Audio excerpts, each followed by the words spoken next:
E aí pessoal, tudo bem? No vídeo de hoje nós vamos mostrar como é que a tensão 220 volts ela pode ser mais econômica do que a tensão de 127 volts. Primeiro, eu já vi algumas pessoas comentarem de que determinado equipamento, por ser 220, ele fosse mais econômico do que um mesmo equipamento na tensão 127. Primeiro, para a gente entender isso aí, nós vamos ver aqui na imagem uma figura da conta de energia da concessionária e vejam aí o que é que nós temos na conta de energia.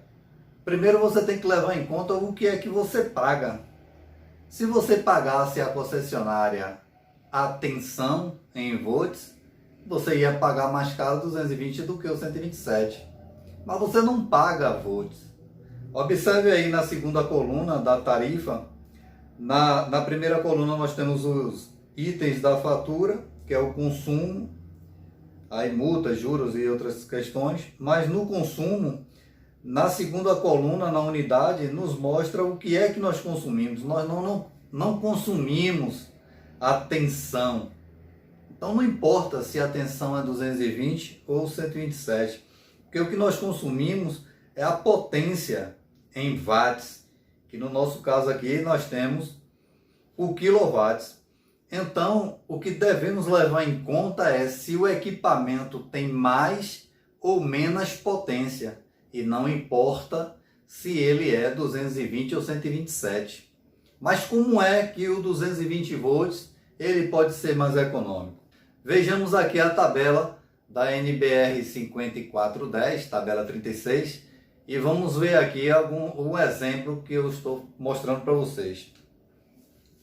Então, como vocês veem aí na tabela, nós temos a seção nominal na primeira coluna, em milímetros quadrados. Nós temos o método de referência, que na maioria das vezes é o B1. Número de condutores carregados, que no nosso caso de um chuveiro, teríamos aí 2 cabos carregados. E você segue na coluna referente ao 2 e você vai ver que se você usar um chuveiro de 5.500 watts na tensão 220, você vai precisar de uma corrente aí de 25 amperes demandada no circuito. Então, para cobrir essa demanda de corrente, você precisaria aí de um cabo de 4 milímetros quadrados, que segundo aqui a nossa tabela, ele suporta uma corrente de 32 amperes.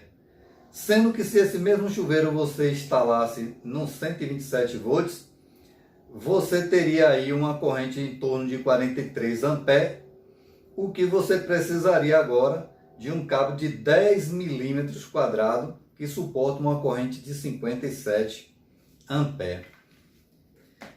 E isso sem levar em conta alguns fatores de correção, como o fator de correção por agrupamento e temperatura, que se aplicados nesse circuito, a capacidade de condução desses mesmos condutores eles irão cair conforme a temperatura e conforme a quantidade de circuitos agrupados no mesmo eletroduto, caindo assim a sua capacidade quando você aplica fatores de correção para 2 circuitos no mesmo eletroduto. Você teria um fator de correção de 80%.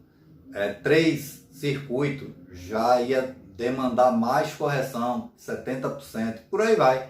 Nós temos a tabela na NBR 5410 que você pode verificar lá para você aplicar esses fatores.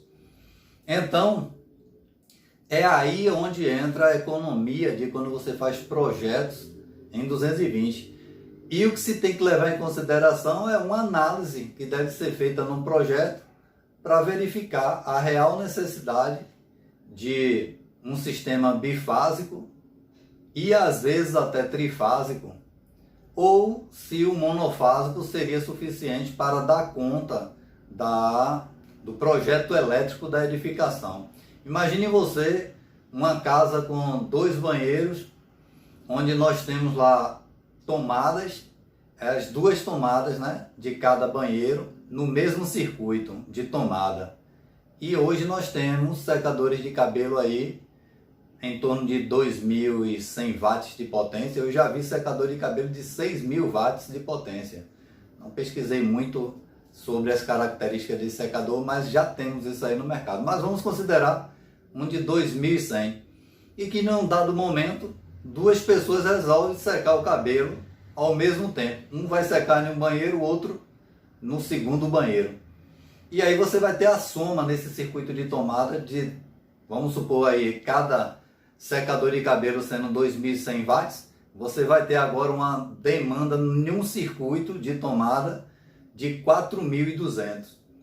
Quando você vai aplicar aí os cálculos, você vai ver que um condutor de 2,5 não vai dar conta da corrente demandada. Aí é que entra a análise de até onde vale a pena você usar aparelhos 220 ou 127. Quando você pega e usa as tomadas nesses mesmos banheiros de 220, você vai colocar secadores de cabelo ainda com a mesma potência, mas agora no 220 a corrente demandada vai cair, gerando assim uma eventual economia na utilização dos cabos nesses circuitos.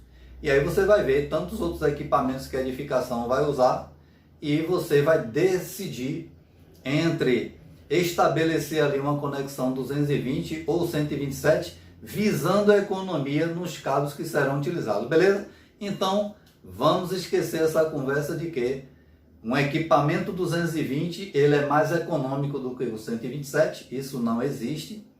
O que torna um equipamento mais econômico que o outro é a sua potência, mas no projeto elétrico, os equipamentos, quando você utiliza a tensão 220 em equipamentos de mesma potência, você pode gerar economia no projeto elétrico, na compra dos cabos, na compra dos disjuntores. Beleza? Espero ter tirado essa dúvida.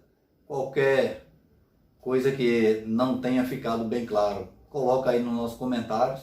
Deixa o like, se inscreve no canal, divulga.